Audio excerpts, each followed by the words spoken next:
La serveuse s'est approchée du millionnaire et a dit « Ne signe pas ce contrat, ils veulent te voler. » Pourtant, le millionnaire a découvert quelque chose sur elle qui l'a laissé sans voix. Le Mirador brillait de 1000 feux sous les lustres en cristal. C'était un de ces soirs où l'élite parisienne se retrouvait pour discuter affaires, sceller des accords et faire montre de leur réussite.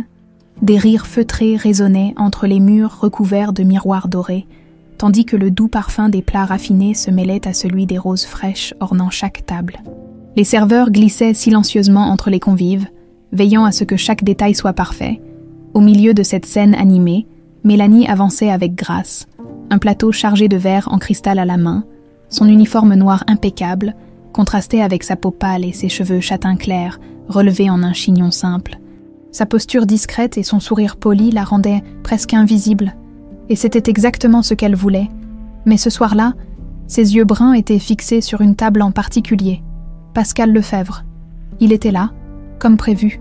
Cet homme, connu dans tout Paris pour être l'un des entrepreneurs les plus puissants de la ville, avait une aura difficile à ignorer.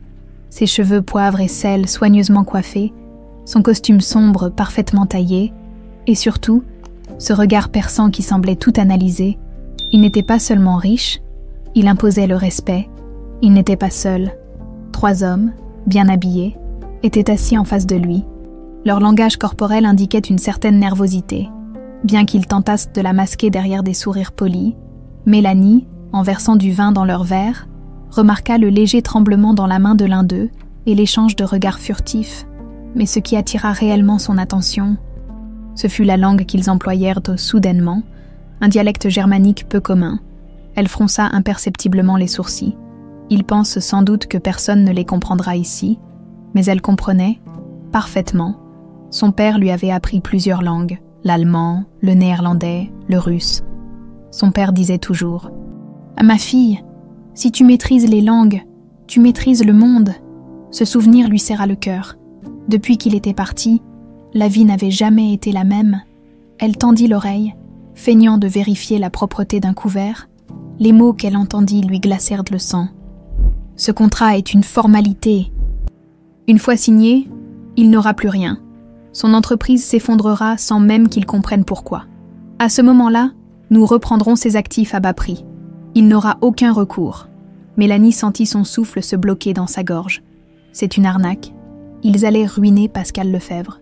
Il s'apprêtait à signer sa propre perte. Son esprit se mit à tourner. Devait-elle intervenir? Après tout, ce n'était pas son problème. Pascal Lefebvre n'était qu'un client parmi tant d'autres.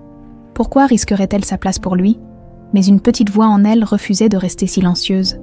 Elle connaissait trop bien la douleur de perdre ce qui vous appartient à cause de la malhonnêteté des autres.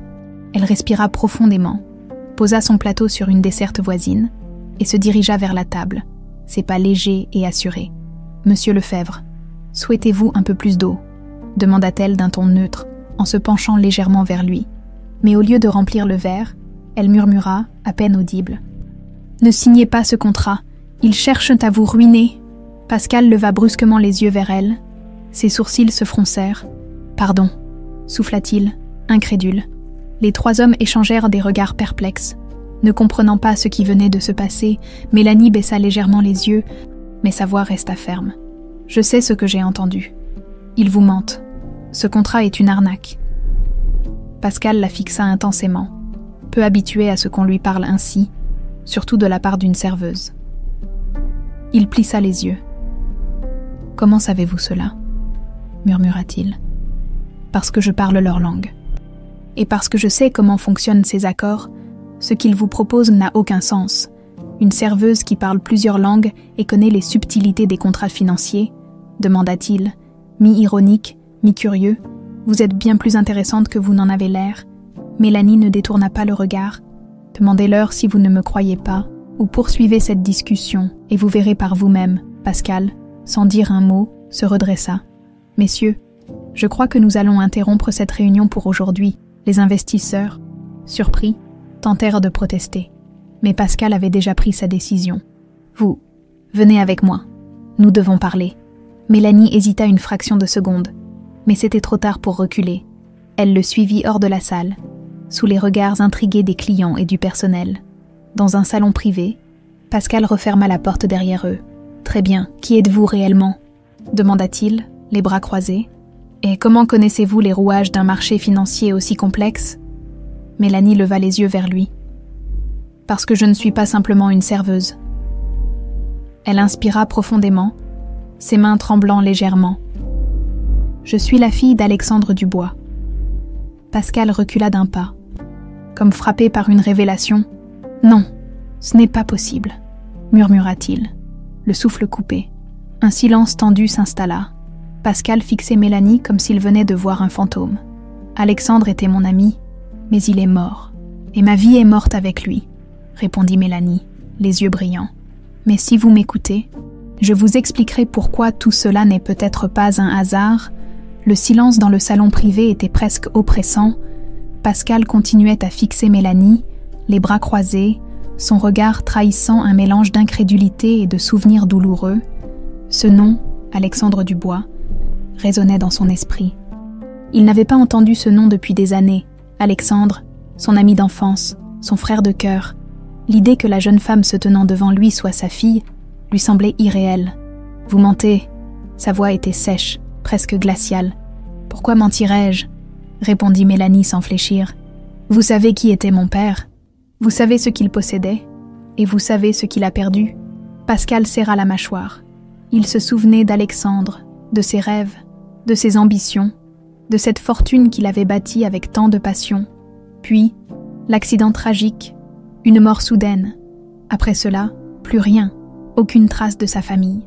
Il avait supposé que la femme d'Alexandre s'était occupée de tout, mais il n'avait jamais cherché à en savoir plus. « Expliquez-moi » dit-il en se laissant tomber dans un fauteuil de cuir. « Comment se fait-il que la fille d'un homme aussi influent que votre père travaille ici, comme serveuse ?» Mélanie inspira profondément. C'était toujours la partie la plus difficile. Après sa mort, tout a changé. Ma belle-mère, Bernadette, a pris le contrôle de ses entreprises. J'étais jeune, mais pas assez pour ne pas comprendre ce qui se passait. Elle a manipulé les tribunaux, falsifié des documents, jusqu'à ce que je perde tout. Elle marqua une pause, baissant brièvement les yeux. J'ai dû survivre, sans ressources, sans famille. Personne ne m'a tendu la main. Alors, j'ai accepté ce travail, le Mirador. C'était discret. J'espérais rester sous le radar. Pascal ne répondit pas immédiatement. Son esprit bourdonnait. Bernadette. Il se souvenait d'elle. Une femme séduisante, mais distante, toujours calculatrice. Et maintenant, l'idée qu'elle puisse avoir orchestré tout cela. « Pourquoi ne pas être venu me voir plus tôt ?» demanda-t-il finalement. « Et pourquoi aurais-je fait ça ?» répliqua Mélanie, la voix tremblante mais ferme. « Vous, Pascal Lefebvre, l'homme d'affaires intouchable. J'étais une enfant quand tout s'est écroulé. Vous ne m'avez jamais cherché. » Pascal sentit une pointe de culpabilité. Il n'y avait jamais pensé de cette façon. « Mais ce soir, » poursuivit Mélanie, « j'ai entendu ces hommes tenter de vous piéger. Et j'ai su que je ne pouvais pas rester silencieuse. Pas encore. » Elle se redressa, croisant les bras. Ils parlaient en allemand, pensant que personne ne les comprendrait.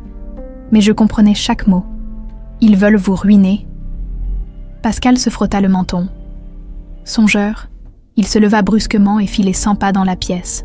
« Si ce que vous dites est vrai, alors j'étais sur le point de signer ma propre perte. » Il s'arrêta devant elle. « J'ai besoin de preuves, des faits, pas seulement des mots. » Mélanie hocha la tête. « Vous avez interrompu la réunion, c'est déjà une victoire.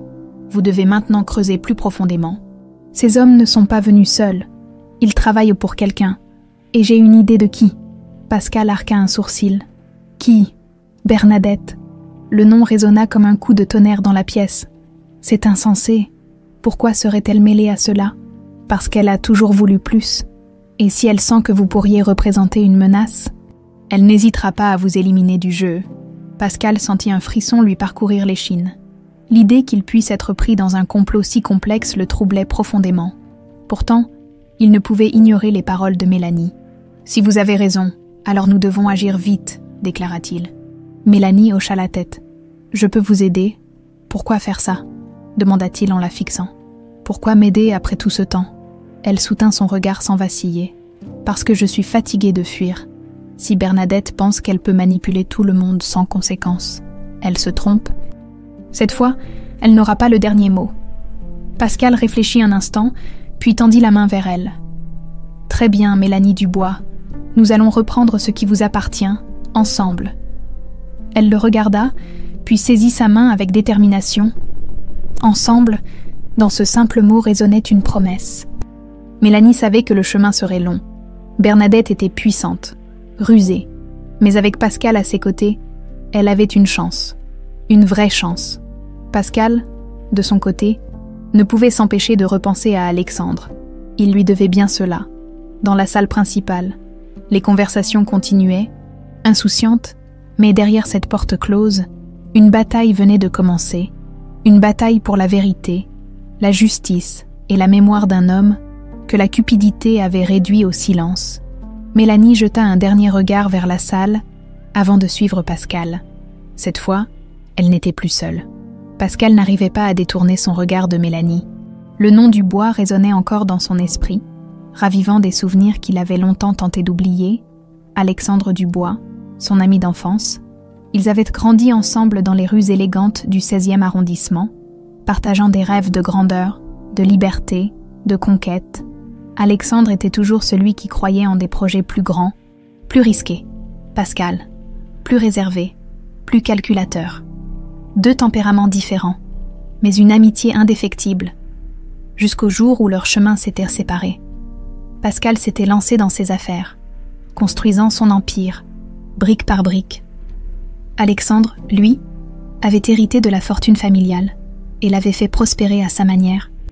Leurs contacts s'étaient espacés, leurs rencontres devenues rares, et puis, la nouvelle soudaine, Alexandre Dubois, mort dans un accident de voiture.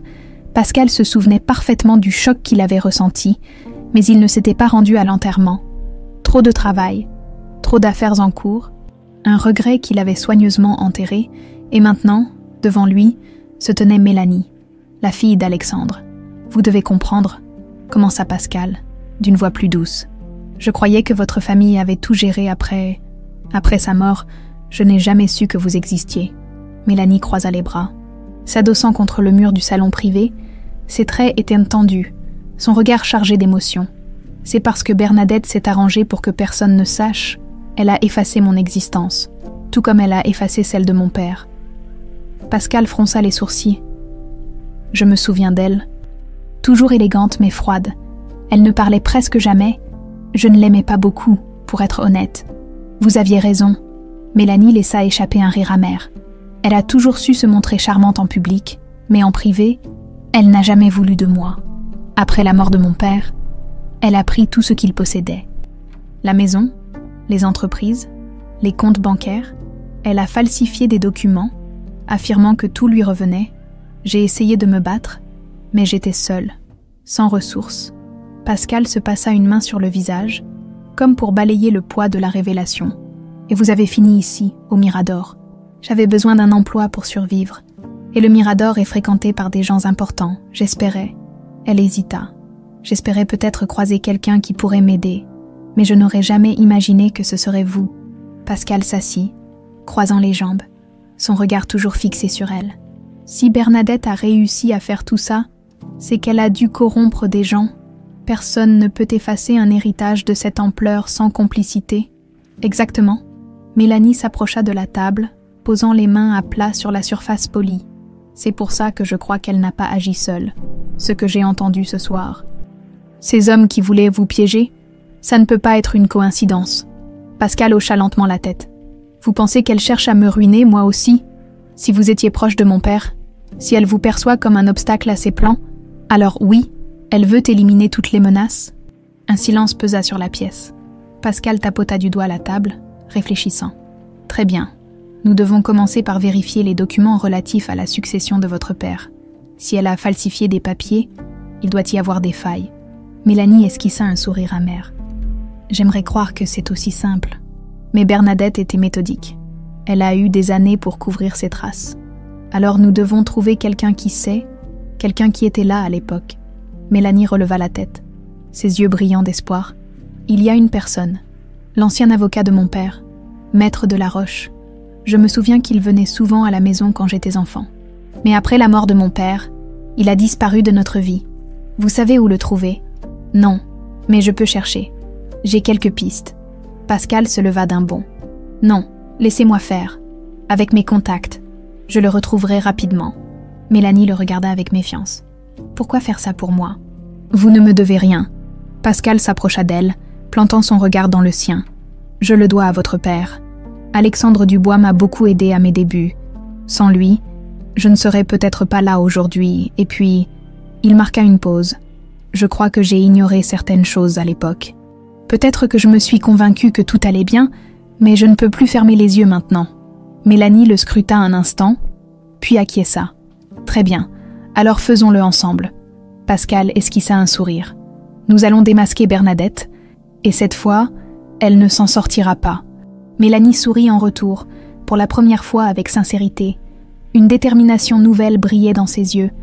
Ils avaient un objectif commun, retrouver la vérité, réparer le passé, et quelque part, dans une luxueuse demeure parisienne, Bernadette ignorait encore que ses secrets s'apprêtaient à refaire surface. Le lendemain matin, Paris s'éveillait sous un ciel pâle, le brouhaha des voitures, le bourdonnement lointain des conversations sur les terrasses des cafés, tout semblait suivre son cours habituel. Pourtant, pour Mélanie, cette journée marquait un tournant.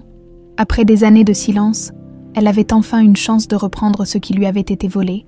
Assise dans le salon lumineux de l'appartement de Pascal, elle observait les rues animées à travers les grandes baies vitrées. Cet appartement, avec ses murs immaculés, ses œuvres d'art discrètes et ses meubles modernes, respirait la réussite. Pascal n'avait manifestement manqué de rien. « Vous êtes sûr que c'est ici que vous voulez commencer ?» demanda Pascal en entrant dans la pièce, une tasse de café fumant à la main. « Oui. » La voix de Mélanie était ferme. « Je dois retourner là-bas. C'est la seule façon d'affronter ce que Bernadette m'a pris. » Pascal acquiesça. Bien qu'un pli soucieux barrait toujours son front, la vieille maison du bois. « Vous êtes prête à revoir cet endroit ?»« Je n'ai pas le choix. » Elle détourna les yeux, se levant pour ajuster la veste sobre qu'elle portait. Son cœur battait la chamade. Cette maison était plus qu'un simple bâtiment. Elle était le dernier vestige de son passé heureux, avant que tout ne s'effondre. La voiture noire de Pascal glissa sans bruit dans les rues pavées. Le trajet se fit en silence, chacun plongé dans ses pensées. Pascal se souvenait encore des après-midi passés avec Alexandre dans cette demeure. À l'époque, elle était pleine de vie, de rires et d'ambition. Il avait du mal à croire que cette histoire s'était terminée dans la tragédie. Lorsque les grilles en fer forgé apparurent enfin, Mélanie sentit un frisson lui parcourir l'échine. La maison se dressait là, imposante, avec sa façade blanche légèrement ternie par le temps. Pourtant, elle n'avait rien perdu de sa splendeur. « C'est exactement comme dans mes souvenirs », murmura-t-elle. « Et pourtant, tout semble différent », répondit Pascal en coupant le moteur. Ils franchirent ensemble la grille. Mélanie sentit le gravier crisser sous ses pas, chaque son résonnant comme un écho du passé. La porte principale s'ouvrit presque sans bruit. « Vous êtes sûre de pouvoir entrer comme ça ?» demanda-t-elle, hésitante. Pascal haussa les épaules, un léger sourire en coin. « J'ai mes méthodes. Bernadette est absente. Nous avons tout le temps d'explorer. L'intérieur de la maison était somptueux, les hauts plafonds, les moulures anciennes, le marbre brillant sous leurs pieds. Tout semblait figé dans le temps. Mélanie avança lentement, ses doigts effleurant le bois sombre de la rampe d'escalier. « J'avais l'habitude de courir ici, » dit-elle, presque pour elle-même. Mon père me poursuivait en riant. J'entends encore sa voix. Pascal l'observa sans un mot. Il savait que cette visite n'était pas facile pour elle. « Nous devons trouver le bureau. » La voix de Mélanie retrouva de la détermination. C'était là que son père passait la plupart de ses journées, travaillant sur ses projets, là que Bernadette avait sans doute orchestré son plan. La pièce était restée intacte, des étagères remplies de livres sur l'économie, des dossiers empilés soigneusement, et au centre, un grand bureau en acajou. Mélanie avança d'un pas hésitant, posant la main sur le cuir du fauteuil. C'était son espace. Personne n'entrait ici sans sa permission. Elle fit lentement le tour du bureau, ses doigts effleurant les tiroirs. Un à un, elle les ouvrit, tous vides. Elle a tout pris, souffla-t-elle, la gorge serrée. « Regardez là-bas », indiqua Pascal en désignant une armoire fermée à clé. Mélanie tira sur la poignée. « Rien, fermé. Bernadette doit avoir la clé. Ou peut-être pas. » répliqua Pascal en sortant un petit outil de sa poche. Mélanie haussa un sourcil. Toujours aussi ingénieux, à ce que je vois. Les affaires enseignent quelques astuces. Après quelques instants, un déclic retentit. L'armoire s'ouvrit. À l'intérieur, des dossiers poussiéreux et un coffre en bois. Mélanie s'en empara, ses mains tremblantes. Je me souviens de ce coffre. Mon père le gardait toujours près de lui. Elle l'ouvrit avec précaution. À l'intérieur, des photos. De vieilles lettres et un dossier rouge. Elle le tira doucement. Sa voix s'étrangla. Des documents d'entreprise, signés. Mais la signature, Pascal s'approcha, plissant les yeux. Regardez bien. Mélanie se figea. Ce n'est pas celle de mon père. Leur regard se croisa, et pendant un instant, plus rien ne bougea. Ce qu'ils tenaient entre leurs mains, c'était la preuve que quelque chose de bien plus sombre se cachait derrière la mort d'Alexandre Dubois. Pascal posa doucement sa main sur l'épaule de Mélanie. Nous tenons un début, mais ce n'est que la première pièce du puzzle. Mélanie referma lentement le coffre. C'est suffisant pour aujourd'hui. Ils quittèrent la maison en silence. Le vent soufflait doucement dans les arbres, comme pour murmurer que le passé, longtemps enterré, commençait enfin à révéler ses secrets. La voiture roulait lentement dans les rues pavées de Paris, baignée par une lumière dorée de fin d'après-midi. À l'intérieur, le silence régnait. Mélanie fixait le dossier rouge posé sur ses genoux, ses doigts effleurant la couverture comme si elle s'attendait à ce qu'il disparaisse. Ce document, trouvé dans l'armoire verrouillée du bureau de son père, était plus qu'un simple papier. Il était la première fissure dans le mur d'apparence que Bernadette avait érigé autour de ses crimes. Pascal conduisait sans dire un mot, jetant de temps à autre un coup d'œil à la jeune femme assise à côté de lui. Il voyait bien la tension dans ses épaules, la concentration dans son regard. Cette découverte avait ravivé quelque chose en elle, une détermination farouche, presque palpable. « Vous êtes sûr de vouloir aller voir Maître Delaroche ce soir ?» demanda-t-il finalement, brisant le silence. « Nous pourrions attendre demain. » Mélanie secoua la tête sans détourner les yeux du dossier. « Non, plus nous attendons, plus Bernadette a du temps pour réagir. Si ces documents prouvent qu'elle a falsifié la signature de mon père, alors Delaroche doit en savoir plus. » Il était l'avocat de la famille, après tout. Pascal ne répondit pas immédiatement. Il savait qu'elle avait raison. Pourtant, une inquiétude sourde lui rongeait l'esprit. Il connaissait Bernadette, ou du moins, croyait la connaître, si elle était vraiment à l'origine de cette fraude, et peut-être même de la mort d'Alexandre. Elle ne reculerait devant rien pour protéger ses secrets. Le cabinet de Maître Delaroche se trouvait dans un immeuble discret du 6e arrondissement, un bâtiment ancien aux volets blancs, presque invisible pour quiconque n'en connaissait pas l'existence. Pascal gara la voiture devant l'entrée, et ensemble, ils gravirent les marches en pierre usées. À leur arrivée, une secrétaire les reçut, surprise mais polie. Maître Delaroche ne reçoit pas sans rendez-vous. Dites-lui que Pascal Lefebvre souhaite lui parler. Il comprendra, répondit Pascal avec une autorité qui ne souffrait aucune discussion. La femme s'absenta, laissant Mélanie et Pascal seuls dans une salle d'attente à la décoration sobre. Mélanie serra le dossier rouge contre elle. Chaque seconde d'attente semblait une éternité. Finalement, la secrétaire revint. « Il va vous recevoir. » Le bureau de Maître Delaroche était spacieux, mais étrangement impersonnel. Derrière un large bureau en chêne, un homme d'une 60aine d'années se leva à leur entrée. Ses cheveux grisonnants encadraient un visage marqué, mais ses yeux conservaient une lueur vive. Pascal Lefebvre.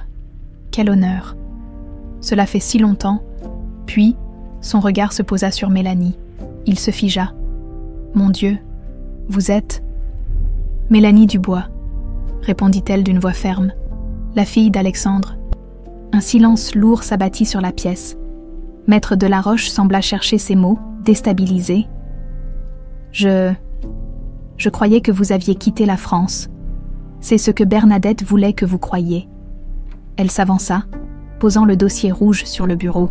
« Nous avons trouvé ceci. Regardez la signature. » L'avocat ouvrit prudemment le dossier, parcourant les pages avec attention. Plus il lisait, plus son visage se fermait. Lorsqu'il atteignit la page finale, il releva lentement les yeux vers eux. « C'est impossible. »« Non, c'est réel, » répondit Pascal. « Vous reconnaissez cette signature. » Delaroche resta silencieux un long moment, avant de se lever et de se diriger vers une armoire vitrée. Il en sortit un classeur jauni par le temps, le posa sur le bureau et l'ouvrit. Ce sont les documents originaux concernant les parts d'Alexandre dans ses entreprises. Il tourna les pages, jusqu'à ce qu'un document similaire à celui que Mélanie avait apporté apparaisse. « Regardez !» Mélanie et Pascal se penchèrent. La signature d'Alexandre était là, élégante et distincte. Pascal comparait attentivement les deux signatures, l'originale et celle du dossier rouge. « Elles ne correspondent pas, » murmura-t-il. « Exactement, » confirma Delaroche, la voix tendue. « Celle du dossier que vous avez trouvé est une imitation. Subtile, mais fausse. » Mélanie sentit son cœur s'accélérer. Cela signifie que Bernadette a falsifié ses documents, elle a menti sur tout. « Mais pourquoi un avocat comme vous ne l'a-t-il pas remarqué ?» demanda Pascal, la voix plus dure. Delaroche baissa les yeux. « Parce que j'ai été écarté du dossier après la mort d'Alexandre. Bernadette a engagé ses propres avocats et m'a remercié sous prétexte de simplifier la gestion. J'ai accepté, pensant que tout était en ordre. Je regrette amèrement cette décision. » Mélanie recula d'un pas, la tête basse. Elle avait tout planifié.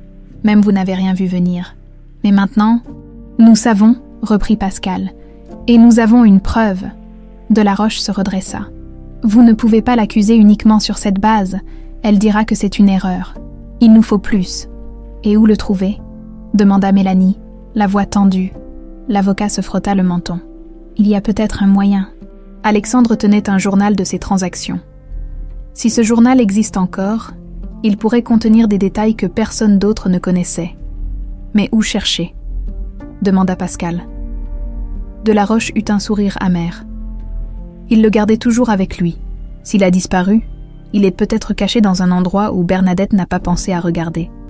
Mélanie échangea un regard avec Pascal. Une idée traversa son esprit. « La maison. Nous avons fouillé son bureau, » répondit Pascal. « Pas assez. Il y a un endroit, la serre. Mon père aimait y passer du temps. C'était son refuge. Bernadette l'a détesté. Elle n'aurait jamais pensé chercher là. » Un silence suivi d'un regard entendu. « Alors, allons-y, » dit Pascal. « Le temps nous est compté. » Ils quittèrent le bureau de Delaroche sans se retourner. Dehors, la nuit tombait doucement sur Paris, le vent soulevait les feuilles sur les trottoirs, comme si la ville elle-même murmurait que la vérité était sur le point d'être dévoilée. La nuit tombait sur Paris, enveloppant la ville d'un voile sombre et mystérieux. Les lumières dorées des réverbères se reflétaient sur la Seine, créant une atmosphère presque irréelle. Dans la voiture, le silence était lourd. Mélanie fixait la route, ses pensées tourbillonnant sans relâche. Pascal conduisait avec détermination. Son visage fermé trahissant sa concentration, il se dirigeait vers la maison familiale, plus précisément vers la serre. Mélanie sentait son cœur battre plus vite, à l'idée de ce qu'il pourrait y trouver. Le journal de son père, une preuve, peut-être la clé de tout. Mais une inquiétude sourde la tenaillait. Bernadette, si elle découvrait leurs intentions, elle n'hésiterait pas à tout détruire. À mesure qu'ils approchaient, une silhouette se dessina devant la grille. Pascal ralentit. « Vous voyez ça » murmura-t-il. Un homme en costume sombre se tenait là, parlant au téléphone. Il jetait des regards nerveux autour de lui. Quand il aperçut la voiture, il raccrocha brusquement et s'éloigna. « Qui c'était » demanda Mélanie, les sourcils froncés. « Un garde du corps, probablement. » Bernadette commence à se douter de quelque chose. Pascal gara la voiture un peu plus loin. Ils descendirent, avançant prudemment vers la grille. Mélanie sentit la fraîcheur de la nuit sur sa peau, mais c'était surtout la tension qui lui glaçait le sang. Ils entrèrent dans le jardin. Les buissons bien taillés bordaient une allée de gravier menant à la serre. Là, derrière les vitres embuées, se trouvait peut-être la vérité qu'ils cherchaient. « Vous êtes prête ?» demanda Pascal. « Je n'ai jamais été aussi prête. » Ils poussèrent en la porte de la serre. Une odeur familière de terre humide et de fleurs fanées les enveloppa. Mélanie s'arrêta un instant, fermant les yeux. Elle revoyait son père, penché sur ses plantes, le visage détendu. C'était son refuge. Son endroit secret. « Regardez là-bas » souffla-t-elle en montrant un vieux banc en bois. Il passait des heures assis là, à lire ou à écrire. Ils fouillèrent méthodiquement la pièce. Pascal déplaçait des pots de fleurs, soulevait des planches de bois, tandis que Mélanie examinait chaque recoin. Mais rien. Pas de journal, pas de document. Il doit bien être quelque part, murmura Pascal, essuyant son front. Mélanie s'accroupit devant le banc. Ses doigts glissèrent sur le bois usé. Un détail attira son attention. Une planche semblait légèrement déplacée. Elle appuya dessus. Un déclic retentit. « Pascal, venez voir. » Pascal se précipita. Ensemble, ils soulevèrent la planche, révélant une petite cachette. À l'intérieur, un carnet en cuir, usé par le temps. Mélanie le prit avec précaution, ses mains tremblantes. « C'est lui, » souffla-t-elle, « le journal de mon père. » Elle ouvrit les premières pages. L'écriture familière d'Alexandre remplissait chaque ligne. Des notes sur ses projets, ses réflexions personnelles, mais au fil des pages, le ton changeait. Je commence à douter de Bernadette. Elle devient distante. Quelque chose ne va pas. Aujourd'hui, j'ai surpris une conversation étrange. Je crains qu'elle ne prépare quelque chose. Mélanie sentit un frisson lui parcourir l'échine. Il savait. Pascal lisait par-dessus son épaule. Continuez. Il doit y avoir plus. Mais avant qu'ils ne puissent aller plus loin, un bruit retentit à l'extérieur. Des voix, des pas pressés sur le gravier. « Quelqu'un vient !» chuchota Pascal. Mélanie ferma rapidement le journal et le glissa sous sa veste. « Par ici !» murmura Pascal en montrant une porte latérale. Ils sortirent discrètement, se faufilant dans l'obscurité du jardin. Derrière eux, des silhouettes approchèrent de la serre. Mélanie reconnut l'un des hommes. C'était celui qu'ils avaient vu près de la grille. Bernadette. Ils s'éloignèrent en silence jusqu'à la voiture. Une fois à l'intérieur, Pascal démarra rapidement. Elle sait, oui, et elle va essayer de reprendre ce journal. Pascal jeta un regard à Mélanie. Nous devons l'examiner minutieusement. Il contient plus qu'on ne le pense. Mais alors qu'il roulait dans la nuit parisienne, une autre pensée surgit dans l'esprit de Pascal. Si Bernadette avait déjà envoyé ses hommes à la maison, jusqu'où serait-elle prête à aller pour les arrêter? Son téléphone vibra. Un message. Il le lut rapidement. Il le lut. Son visage se durcit. C'est Bernadette. Mélanie se pencha. Que dit-elle? Pascal lui montra l'écran. Arrêtez immédiatement ce que vous faites. Vous ne savez pas dans quoi vous vous embarquez. Ce n'est pas une menace, c'est un avertissement. Mélanie sentit son cœur se serrer. Elle ne recule devant rien. Nous devons être plus prudents, répondit Pascal en accélérant. Elle est influente, puissante, mais nous avons une longueur d'avance. Mélanie serra le journal contre elle. Cette fois, elle ne gagnera pas. Leur regard se croisa. La partie venait de prendre une tournure dangereuse. Mais pour la première fois depuis longtemps, Mélanie se sentait prête. Prête à affronter Bernadette. Prête à découvrir toute la vérité. L'aube pointait timidement sur Paris, projetant une lumière douce sur les toits de la ville, dans l'appartement spacieux de Pascal. Le silence régnait, brisé uniquement par le bruissement des pages que Mélanie tournait avec précaution. Le journal de son père, qu'elle tenait entre ses mains, sentait la poussière et le cuir vieilli. Chaque ligne, chaque mot semblait peser une tonne. Pascal, assis en face d'elle, observait attentivement. Depuis leur retour précipité de la serre, ils n'avaient pas fermé l'œil. Le message menaçant de Bernadette trottait dans leur esprit. Pourtant, Mélanie ne pouvait pas s'arrêter. Ce journal était leur première vraie piste. « Regardez ça », murmura-t-elle en montrant une page annotée.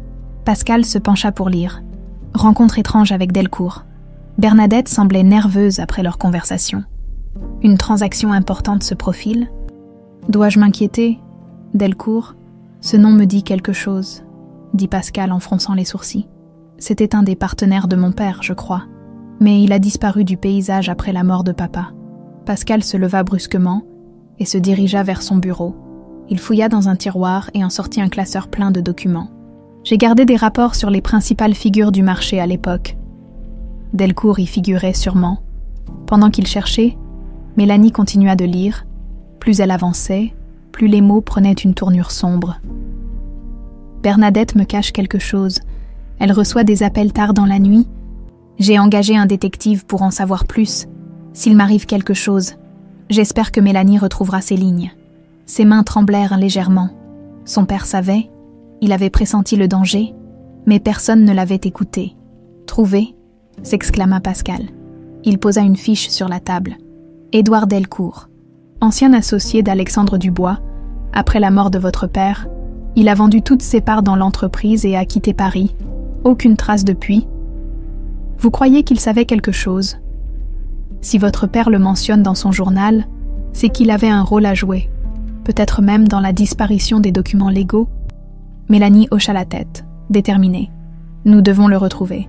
Pascal soupira. Ce ne sera pas facile. S'il a fui après la mort de votre père, il doit avoir une bonne raison. Mais j'ai encore des contacts. On va commencer par là. Il prit son téléphone et passa plusieurs appels. Pendant ce temps, Mélanie s'adossa à la chaise, son regard perdu dans la vue sur la ville. Chaque découverte les rapprochait de la vérité, mais elle sentait aussi le danger se resserrer. Bernadette avait les moyens de faire taire ceux qui se mettaient en travers de sa route. Après une heure de recherche, Pascal raccrocha son téléphone et se tourna vers elle. « J'ai une piste. Delcourt serait en Normandie, dans une petite ville côtière. Il vit apparemment reclus, loin du monde des affaires. Nous devons y aller. Vous êtes certaine ?»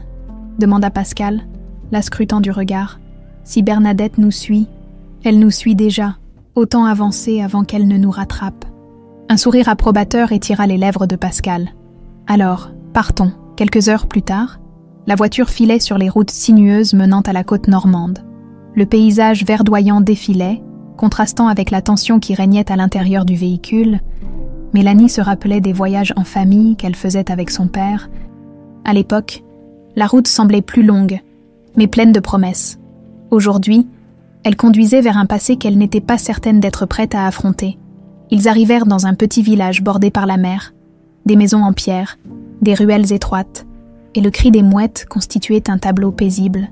En apparence loin des trahisons et des complots de Paris, c'est ici, indiqua Pascal, en s'arrêtant devant une demeure modeste, entourée d'un jardin envahi par les mauvaises herbes. Ils descendirent de la voiture. Mélanie sentit son cœur s'emballer. Ils étaient sur le point de rencontrer un homme qui détenait peut-être les réponses qu'elle cherchait depuis si longtemps.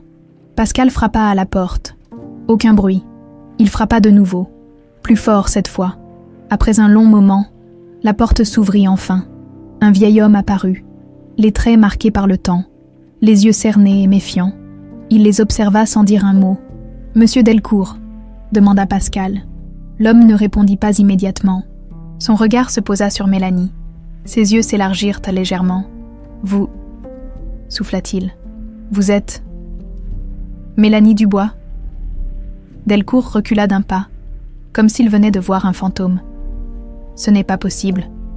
Vous ne devriez pas être là. »« Pourquoi pas ?» répliqua-t-elle, avançant d'un pas. « Vous savez ce qui est arrivé à mon père. Vous étiez là, et je veux des réponses. » Delcourt recula encore. « Vous ne comprenez pas? Si vous êtes ici, c'est que vous êtes en danger ?» Pascal fronça les sourcils. « De quoi parlez-vous ?» Delcourt secoua la tête. « Vous ne savez pas à qui vous avez affaire. Bernadette n'est pas seule.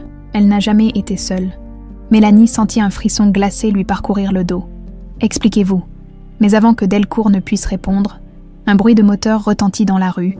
Ils se tournèrent envers la fenêtre. Une voiture noire s'arrêta brusquement devant la maison. « Ils nous ont suivis, » murmura Delcourt, pâle comme un linge. Pascal attrapa Mélanie par le bras. « Nous devons partir. Maintenant. » Le cœur battant à tout rompre, Mélanie savait qu'ils venaient de franchir un point de non-retour. La vérité était plus proche que jamais, mais elle avait un prix, et Bernadette n'allait pas les laisser s'en approcher sans combattre. Le moteur de la voiture noire ronronnait encore lorsqu'elle s'arrêta brusquement devant la petite maison de Delcourt. Le silence qui suivit sembla peser sur l'air, comme si le temps lui-même avait retenu son souffle. Mélanie sentit son cœur tambouriner dans sa poitrine. Pascal, les traits tendus, se tourna vers elle. « Et nous devons partir, tout de suite, » murmura-t-il, mais Delcourt secoua la tête. « C'est trop tard. S'ils savent que vous êtes ici, ils ne vous laisseront pas repartir aussi facilement. » Mélanie regarda par la fenêtre. Deux hommes en costume noir descendaient lentement de la voiture. Leur démarche décontractée ne trompait personne. Ils étaient au-delà pour une raison précise. L'un d'eux tapota son oreillette, tandis que l'autre ajustait la manche de sa veste, dévoilant brièvement la crosse d'une arme. « Ce sont ces hommes ?» demanda-t-elle d'une voix blanche. Delcourt acquiesça. Bernadette ne fait jamais les choses à moitié. Elle envoie ses avertissements avec des preuves visibles. Pascal, malgré la tension, esquissa un sourire froid. « Elle va être déçue, on ne se laissera pas intimider. »« Vous n'avez pas compris, » répliqua Delcourt en se redressant brusquement. « Ce n'est pas une intimidation. Si elle vous a suivi jusqu'ici, c'est qu'elle a décidé d'en finir. » Un frisson glacé parcourut l'échine de Mélanie. Elle posa instinctivement la main sur le journal de son père, dissimulé sous sa veste. « Il y a une porte à l'arrière ?» demanda Pascal. « Oui, mais ils nous verront partir. Ils encerclent déjà la maison. À cet instant, un coup sec retentit contre la porte d'entrée. « Monsieur Delcourt ?» appela une voix grave. « Nous savons que vous êtes là. Ouvrez. Nous devons vous parler. » Personne ne bougea. Mélanie échangea un regard inquiet avec Pascal. « Il faut gagner du temps. » Pascal se tourna vers Delcourt. « Si vous savez quelque chose sur Bernadette, c'est le moment de parler. Vous savez que nous ne partirons pas sans réponse. » Delcourt hésita, jetant des regards anxieux vers la porte. Finalement, il soupira profondément. « Très bien. Il y a 7 ans, après la mort de votre père, Bernadette est venue me voir. Elle m'a proposé une somme astronomique pour que je ferme les yeux sur certains documents. J'ai refusé. Quelques jours plus tard, ma voiture a été sabotée. J'ai compris le message. J'ai fui. Elle voulait que tout disparaisse. » murmura Mélanie, les poings serrés. « Exactement. Votre père avait découvert des malversations financières. Il allait dénoncer Bernadette.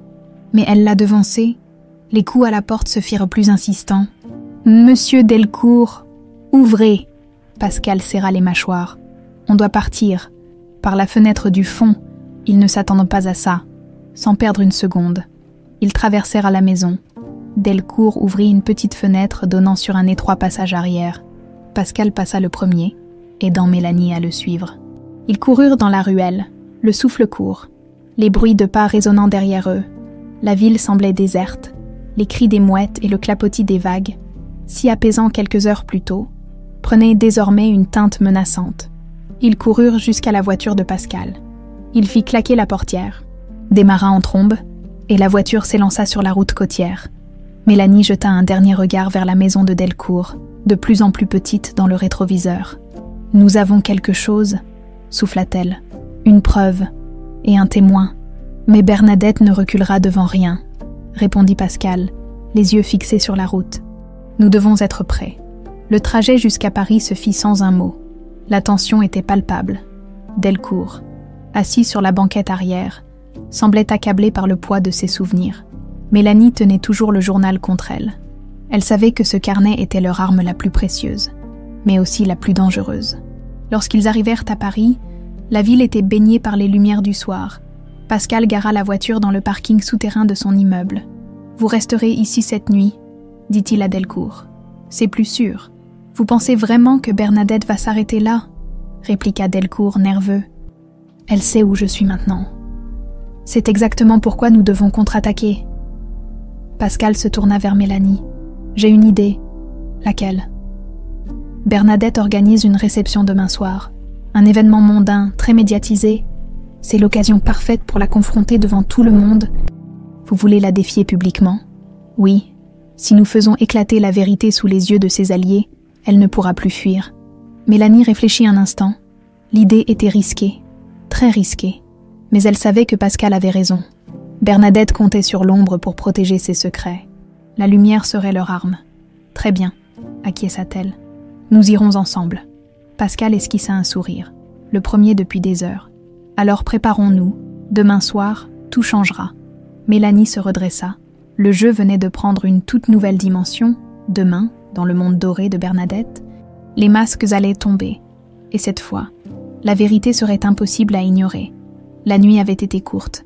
Mélanie, allongée sur le canapé de l'appartement de Pascal, n'avait trouvé aucun répit. Ses pensées tournaient en boucle. Le journal de son père, la révélation de Delcourt, les hommes envoyés par Bernadette. Et surtout, la réception de ce soir, cette réception serait décisive. Pascal voulait affronter Bernadette publiquement, la forcer à baisser le masque devant toute la haute société parisienne. Mais Mélanie savait que ce plan était risqué, très risqué. À l'aube, Paris semblait respirer lentement. Ignorant les batailles secrètes qui s'y déroulaient, Mélanie se leva, s'étira lentement et rejoignit Pascal dans la cuisine. Il était déjà debout, une tasse de café à la main, le regard perdu par la fenêtre. « Tu n'as pas dormi non plus, on dirait » remarqua-t-elle. Pascal se retourna, un sourire fatigué sur les lèvres. « Comment dormir quand on sait que la soirée d'aujourd'hui pourrait tout changer » Mélanie acquiesça. Nous devons être prêts. Bernadette ne se laissera pas faire. Elle est trop intelligente pour se laisser piéger si facilement. C'est pourquoi nous avons besoin d'alliés, déclara Pascal en déposant sa tasse. Je vais contacter quelques personnes de confiance. Il y a des gens qui se sont éloignés de Bernadette au fil des ans. Certains savent peut-être plus qu'ils ne le laissent entendre. Mélanie le regarda, intriguée. « Tu as quelqu'un en tête ?»« Oui, Hugo Morel. » Le nom fit sursauter Mélanie. Hugo Morel. Le financier. Exactement. Il a investi dans plusieurs projets avec ton père. Mais après sa mort, il a brusquement rompu ses liens avec Bernadette. J'ai toujours trouvé cela étrange. Si quelqu'un détient une pièce manquante du puzzle, c'est lui. Mélanie réfléchit un instant. Penses-tu qu'il acceptera de nous aider ? S'il a de bonnes raisons d'en vouloir à Bernadette. Oui. Pascal composa immédiatement un numéro sur son téléphone. Après quelques sonneries, une voix grave répondit « Hugo, c'est Pascal Lefebvre. Nous devons parler. C'est urgent. » Une pause. Mélanie pouvait entendre un murmure indistinct du téléphone. Puis Pascal reprit. « C'est à propos d'Alexandre Dubois, là. » Mélanie vit le changement dans l'attitude de Pascal. Il se redressa. « Parfait. Nous venons tout de suite. » Il raccrocha, un éclat nouveau dans les yeux. Il nous attend. Moins d'1 heure plus tard. Il se trouvait devant un immeuble haussmannien du 8e arrondissement. Mélanie sentit un nœud se former dans son estomac, le cœur battant. Elle monta les marches, suivie de près par Pascal. La porte s'ouvrit avant même qu'il ne frappe. Hugo Morel, un homme dans la cinquantaine, grand, élégant, les accueillit d'un air grave. Ses cheveux poivre et sel encadraient un visage marqué par le temps, mais ses yeux, eux, brillaient d'intelligence. Entrez. Ils s'installèrent dans un salon spacieux, au ton chaud. Hugo servit du café avant de prendre place face à eux. Quand Pascal Lefebvre me parle d'Alexandre Dubois, je sais que ce n'est pas anodin, dit-il, les doigts croisés. Et si je ne me trompe pas? Il tourna son regard vers Mélanie. Vous êtes sa fille. Mélanie hocha la tête. Oui, et nous avons besoin de votre aide. Elle raconta brièvement ce qu'il savait, le journal de son père, les soupçons de falsification de documents par Bernadette et la tentative d'intimidation de la veille. Hugo écoutait attentivement, sans interrompre. Lorsque Mélanie eut terminé, il resta silencieux un moment, fixant sa tasse de café. « Je savais qu'un jour, quelqu'un viendrait chercher la vérité, » dit-il finalement. « J'ai longtemps gardé le silence, par peur, mais il est temps de mettre fin à tout cela. » Mélanie sentit une lueur d'espoir naître en elle. « Vous savez quelque chose, n'est-ce pas ?» Hugo acquiesça. « Bernadette et moi étions associés, brièvement, après la mort de votre père. Elle m'a proposé un accord que j'ai refusé. Elle voulait utiliser mes ressources pour couvrir ses arrières, pour blanchir de l'argent détourné, quand j'ai refusé. J'ai reçu des menaces. J'ai préféré couper tout contact. » Pascal échangea un regard avec Mélanie. « Elle a donc bien agi avec préméditation ?»« Oui, » confirma Hugo. « Et si vous comptez l'affronter ce soir, vous aurez besoin de plus que des mots. J'ai conservé des relevés bancaires et des enregistrements de nos discussions, des preuves concrètes. » Il se leva, se dirigea vers une bibliothèque et revint avec un dossier épais. « Tout est là. » Mélanie le prit avec précaution. « Merci. Vous n'imaginez pas à quel point cela compte pour moi. » Hugo lui adressa un sourire doux. « Votre père était un homme bon. Il ne méritait pas ce qui lui est arrivé. Ce soir, vous avez une chance de rétablir la vérité. Ne la laissez pas filer. » En sortant de l'appartement, Mélanie sentait une nouvelle énergie en elle. Avec ses documents, elle tenait enfin une arme redoutable. Bernadette allait être confrontée à ses propres mensonges, dans la voiture. Pascal sourit légèrement. « Prête pour ce soir ?» Mélanie répondit sans hésitation.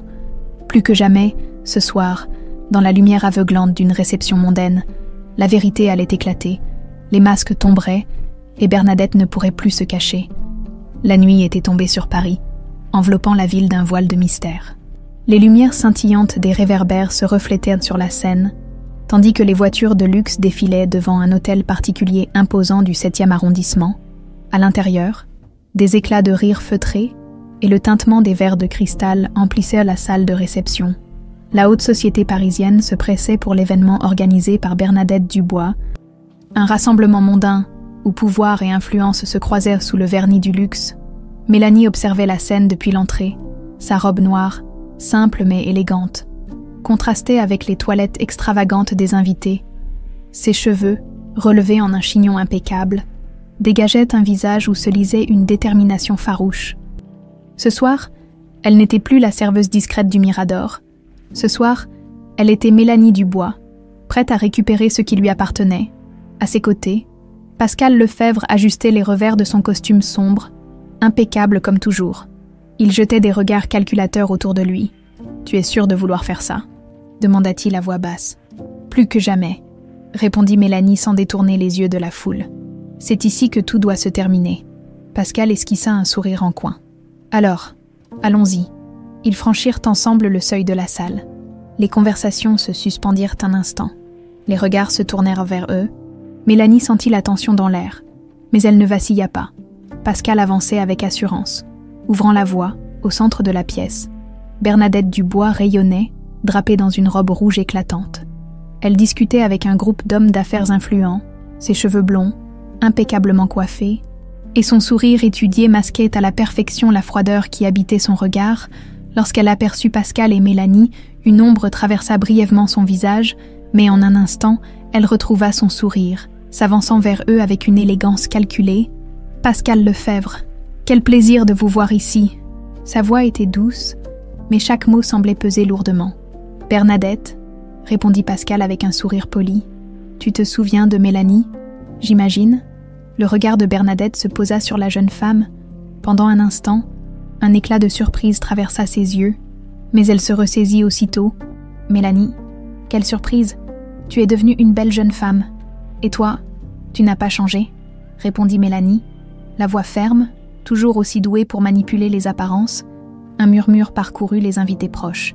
Bernadette plissa légèrement les yeux, mais son sourire ne vacilla pas. « Je ne comprends pas ce que tu veux dire. »« Oh, je pense que si. » Mélanie fit un pas en avant, d'un geste sûr. Elle sortit de sa pochette un dossier qu'elle tendit à Bernadette. « Voici la vérité, les documents falsifiés, les relevés bancaires, et plus important encore, le journal de mon père. » Bernadette hésita à prendre le dossier autour d'eux.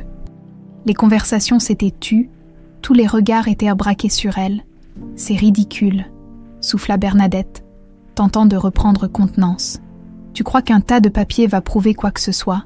Ce tas de papier prouve que tu as volé l'héritage de mon père, » répliqua Mélanie, sa voix résonnant dans la salle. « Que tu as manipulé ses associés, falsifié sa signature et orchestré la plus grande trahison qu'un homme puisse subir. » Un silence pesant s'abattit sur l'assemblée. Les murmures reprirent, plus forts, plus insistants. Pascal observait Bernadette, prêt à intervenir, mais il n'en eut pas besoin. « C'est absurde. » tenta Bernadette, mais sa voix tremblait. « Personne ne croira une serveuse. » Vraiment. Une voix résonna derrière eux. Tous se retournèrent. Hugo Morel venait d'entrer dans la salle, un autre dossier en main. « J'étais là, Bernadette. Je sais ce que tu as fait, et ce soir, tout le monde va l'apprendre. » Bernadette recula d'un pas. « Blême. Hugo, tu ne ferais pas ça. Tu pensais pouvoir t'en tirer sans conséquence ?» Hugo tendit le dossier à Pascal. « Voici les relevés montrant les transferts illégaux que tu as effectués après la mort d'Alexandre. » Bernadette déglutit difficilement. « Non, ce n'est pas possible. » Mais la salle entière murmurait maintenant. Les regards se faisaient accusateurs. « C'en est fini, Bernadette, » dit Pascal. « La vérité éclate enfin. » Mélanie s'approcha d'elle, la regardant droit dans les yeux. « Tu as tout fait pour m'effacer. Mais regarde-moi bien. Je suis toujours là, et je reprendrai ce qui m'appartient. » Bernadette tenta un dernier sourire. « Fragile. Tu crois que tout va se terminer comme ça ? Mais déjà, des officiers de police, avertis par Pascal et Hugo, pénétrèrent dans la salle. « Madame Bernadette Dubois, vous êtes en état d'arrestation ?» Les derniers vestiges de son masque tombèrent, sous les regards choqués de la haute société. Bernadette fut conduite hors de la pièce. Mélanie ferma les yeux un instant. C'était fini. Après toutes ces années, la vérité avait triomphé. Pascal posa une main réconfortante sur son épaule. « Tu as réussi ?»« Non, » répondit-elle en ouvrant les yeux. « Nous avons réussi. » Dans la salle désormais silencieuse, Mélanie Dubois tenait la tête haute. L'héritage de son père était enfin rétabli. La justice avait été rendue, et un nouveau chapitre s'ouvrait devant elle. La lumière du matin filtrait à travers les rideaux de l'appartement de Pascal, projetant des reflets dorés sur les murs clairs. Paris s'éveillait lentement. Mais pour Mélanie, le sommeil avait été impossible. Assise près de la fenêtre, le journal de son père sur les genoux, elle fixait les pages remplies de son écriture familière. La réception de la veille avait marqué un tournant. Bernadette avait été arrêtée, les preuves contre elle présentées publiquement. Pourtant, une angoisse sourde refusait de la quitter. Pascal entra dans la pièce, vêtu d'une chemise impeccable, une tasse de café à la main. « Tu es déjà debout ?» demanda-t-il. Mélanie acquiesça sans le regarder. « Je n'ai pas fermé l'œil. » Pascal s'approcha et s'appuya contre le rebord de la fenêtre. « Tout s'est passé comme prévu. Bernadette a été arrêtée. Hugo a confirmé son implication. Nous avons gagné. » Mélanie ferma le journal, le serrant contre elle. « Et pourtant, il manque quelque chose. » Pascal haussa un sourcil. « Qu'est-ce que tu veux dire ?» Elle se leva brusquement et fit les 100 pas dans la pièce. « J'ai relu le journal encore et encore. Mon père y parle d'une transaction, d'un accord que Bernadette préparait. Mais il reste vague. Il laisse entendre que quelqu'un d'autre était impliqué. Hugo n'a pas mentionné d'autres complices, » fit remarquer Pascal. « C'est justement ça qui m'inquiète, si Bernadette n'a pas agi seule. » « Où est cette personne ? Et que c'est-elle encore ?» Pascal se gratta la barbe, songeur. « Tu penses que l'histoire n'est pas terminée ? Je le sens. » À cet instant, le téléphone de Pascal vibra sur la table. Il le saisit et son visage se durcit. C'est l'avocat de Bernadette. Mélanie s'arrêta net. « Que veut-il » Pascal décrocha et mit le haut-parleur. « Monsieur Lefebvre ?» La voix de l'avocat était froide. « J'ai des informations que vous devriez entendre. »« Allez-y » répondit Pascal. « Ma cliente, Madame Dubois, refuse de faire des déclarations, mais elle a laissé un message pour vous. » Un bref silence. « Vous pensez que c'est fini. Vous ne voyez même pas la véritable menace. » Le souffle de Mélanie se coupa. « C'est une menace à peine voilée, » murmura-t-elle. « Ou un avertissement, » répliqua Pascal. L'avocat reprit. « Elle a également demandé à ce que vous receviez un document. Nous venons de vous l'envoyer par mail. » La ligne se coupa. Pascal se précipita vers son ordinateur. Mélanie se tenait derrière lui, le souffle court. Lorsqu'il ouvrit le courriel, une pièce jointe s'afficha. Un document financier datant d'avant la mort de son père. « C'est quoi ça ?» demanda Mélanie. Pascal agrandit l'image. « C'est un contrat. Ton père l'a signé quelques semaines avant sa mort. » « Mais regarde le nom de l'autre signataire. » Pascal plissa les yeux. « Louis Bertrand. » Mélanie sentit ses jambes flancher. « Louis Bertrand. Tu le connais. C'était l'un des associés les plus proches de mon père, mais il a disparu après l'accident. » Pascal se leva brusquement. « Si Bernadette mentionne son nom maintenant, c'est qu'il est impliqué. Tu crois qu'il pourrait être la véritable menace ? C'est possible. Si Bernadette refuse de parler, peut-être compte-t-elle sur lui pour continuer ce qu'ils ont commencé. » Mélanie croisa les bras, son regard dur. « Alors, il faut le trouver. » Pascal acquiesça. « Nous allons devoir fouiller son passé, ses affaires, ses relations. » La tension dans la pièce monta d'un cran. La victoire qu'il croyait acquise semblait désormais bien plus fragile. Plus tard dans la journée, Pascal utilisa ses contacts pour en apprendre davantage sur Louis Bertrand, mais il n'y avait presque aucune trace de lui, comme s'il s'était évaporé. « Ce n'est pas normal », grogna Pascal en refermant son téléphone. Un homme comme lui ne disparaît pas sans raison. Mélanie s'était plongée dans le journal de son père. « J'ai trouvé quelque chose. » Elle pointa une ligne griffonnée dans la marge d'une page. « Si quelque chose devait m'arriver, cherchez du côté du port. Bertrand sait où ? » « Le port, » répéta Pascal. « Ça doit être un indice. » Ils se regardèrent, la même pensée traversant leur esprit. « On y va, » décidèrent-ils en chœur. Le port de Paris était calme. Lorsque Mélanie et Pascal y arrivèrent, le ciel se teintait de rouge et d'or. Le vent frais portant l'odeur de l'eau, ils marchèrent en silence, explorant les quais déserts. Pascal scrutait chaque entrepôt, chaque embarcation. « Regarde là-bas », souffla Mélanie en montrant un vieux hangar dont la porte était entr'ouverte. Ils s'en approchèrent prudemment. À l'intérieur, la pénombre régnait. Des caisses empilées formaient un labyrinthe. Et au fond, une silhouette se dessina. Un homme se tenait là, de dos. Lorsqu'il se retourna, Mélanie eut un mouvement de recul. « Louis Bertrand », murmura-t-elle. L'homme, élégant malgré l'environnement miteux, sourit. « Mélanie Dubois, Pascal Lefebvre. » « Je vous attendais. » Son sourire s'élargit. « Mais ses yeux restaient encore froids. « Vous avez détruit Bernadette. Mais le jeu n'est pas terminé. » Le cœur de Mélanie se serra. Elle comprit alors que la partie la plus dangereuse venait tout juste de commencer. Le silence dans le hangar était presque irréel. Seul le clapotis de l'eau du port se faisait entendre à travers les planches usées. Mélanie sentait son cœur battre si fort qu'il semblait résonner dans sa poitrine. Face à elle, Louis Bertrand, l'ancien associé de son père, se tenait droit, son sourire poli dissimulant une froideur inquiétante. « Vous nous attendiez ?» demanda Pascal. La voix dure. Louis fit un pas en avant, ses chaussures vernies résonnant sur le sol en bois. « Bien sûr, je savais qu'après avoir éliminé Bernadette, vous viendriez à moi. Elle n'était qu'un pion. » Mélanie serra les poings. « Un pion. Tu veux dire qu'elle travaillait pour toi ?» Louis esquissa un sourire sans joie. « Disons que nous avions un accord. Bernadette croyait pouvoir manipuler tout le monde, mais elle a oublié que certaines choses me reviennent de droit. » Pascal s'interposa légèrement entre Mélanie et Louis, laissant en alerte. « De droit. Vous parlez de la fortune des Dubois. » Louis éclata d'un rire bref. « La fortune. Je ne suis pas intéressé par l'argent. C'est le pouvoir qui compte. Alexandre le savait. Nous avions un projet, une vision pour cette ville. Mais il a changé. Il a voulu se retirer.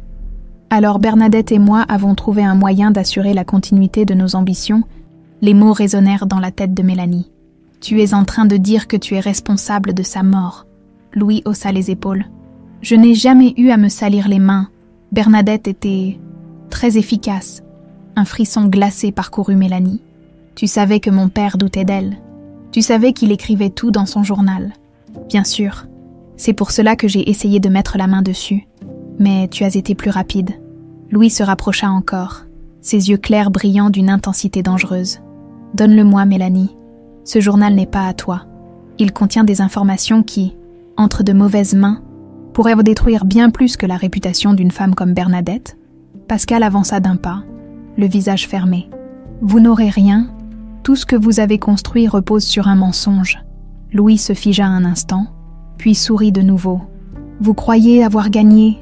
Vous pensez qu'en exposant Bernadette, tout est terminé. » Il tendit la main vers l'extérieur du hangar. « Allez voir par vous-même. » Mélanie échangea un regard inquiet avec Pascal. Lentement, ils s'avancèrent vers la large ouverture du hangar. Là, à l'extérieur, la silhouette d'un petit yacht brillait sous la lueur des lampadaires du port. « C'est quoi ça ?» demanda Pascal, méfiant. Louis, toujours calme, répondit. « C'est la véritable clé. Votre père et moi avions un accord pour l'utilisation de ce yacht. Ce n'était pas un simple bateau de plaisance. C'est là que nous avons signé nos premiers contrats, où des accords internationaux ont été scellés, des secrets compromettants pour beaucoup de puissants de cette ville. » Mélanie recula légèrement, réalisant ce que Louis insinuait. « Tu veux dire que tout est à bord ?»« Exactement.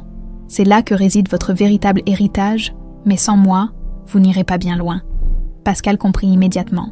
« C'est un piège, un choix, » corrigea Louis. « Si vous voulez connaître toute la vérité, vous devez monter sur ce bateau. Mais je vous préviens, certains secrets sont mieux gardés dans l'ombre. » Mélanie regarda le yacht. Son esprit vacillait. Une part d'elle voulait fuir, ne plus entendre parler de ses complots. Mais une autre savait qu'elle ne pourrait jamais tourner la page sans savoir. « Nous irons, » déclara-t-elle soudainement. « Mélanie, réfléchis bien, » intervint Pascal. « Non, mon père a tout perdu pour avoir découvert la vérité. Je ne peux pas reculer maintenant. » Louis sourit, satisfait. « Je savais que tu ferais le bon choix. » Ils descendirent ensemble vers le quai. Le yacht brillait sous les lumières du port. Mélanie sentit son cœur s'alourdir à chaque pas. Ce bateau, symbole de tant de souvenirs pour son père, détenait peut-être les réponses qu'elle cherchait. À bord, le silence régnait. Louis les guida jusqu'au salon principal du yacht. Là, sur une table en verre, reposait une boîte en métal. « C'est ici que tout a commencé », murmura Louis. Mélanie s'en approcha lentement. Ses mains tremblaient légèrement lorsqu'elle ouvrit la boîte. À l'intérieur, des documents soigneusement rangés, des photos, des contrats signés. Mais ce fut une lettre, posée au sommet, qui attira son attention. Elle la saisit et lut l'adresse. « Pour ma fille, Mélanie. » Le souffle court. Elle ouvrit la lettre. L'écriture de son père y était reconnaissable entre mille. « Si tu lis ces mots, c'est que la vérité t'a trouvé. J'ai fait des erreurs, Mélanie. J'ai fait confiance à la mauvaise personne. Mais sache une chose, je t'aimais plus que tout. Et un jour, tu comprendras pourquoi tout cela devait arriver. » Mélanie sentit les larmes monter, mais avant qu'elle ne puisse lire plus loin, un déclic retentit derrière eux. Pascal se retourna vivement. Louis les observait, un revolver dans la main. « Je suis désolée, mais vous ne pouvez pas repartir avec ça. » Mélanie se figea. Le piège s'était refermé. Le cliquetis métallique du revolver résonnait dans la cabine silencieuse du yacht. Mélanie, figée, serrait toujours la lettre de son père contre sa poitrine. Ses yeux passaient de larmes à Louis Bertrand, qui affichait un sourire calme, presque désolé.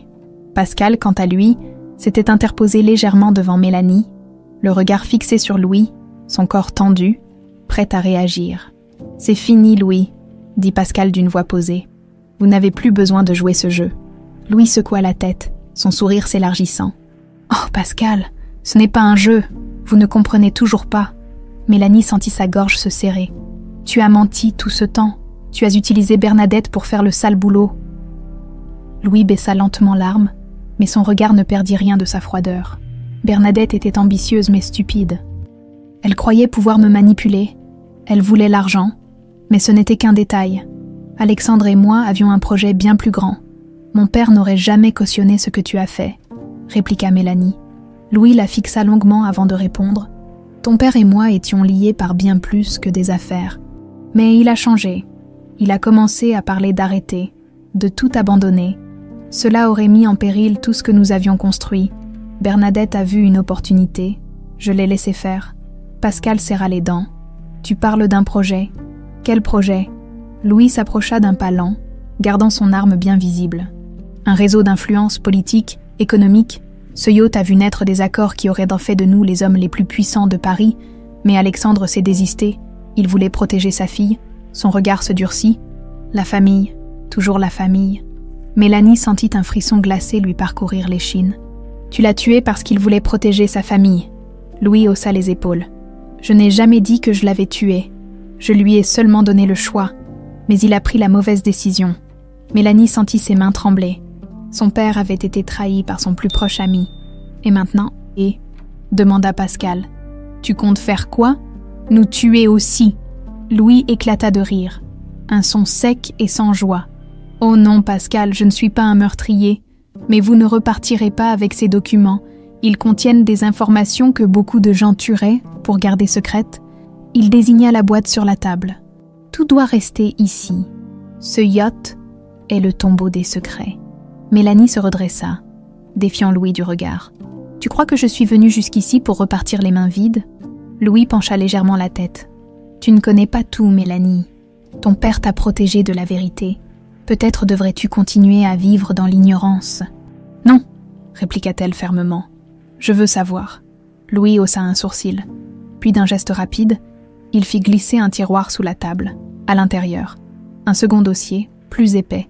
Si tu tiens vraiment à savoir, prends-le, mais sache que ce que tu découvriras changera ta perception de ton père à jamais.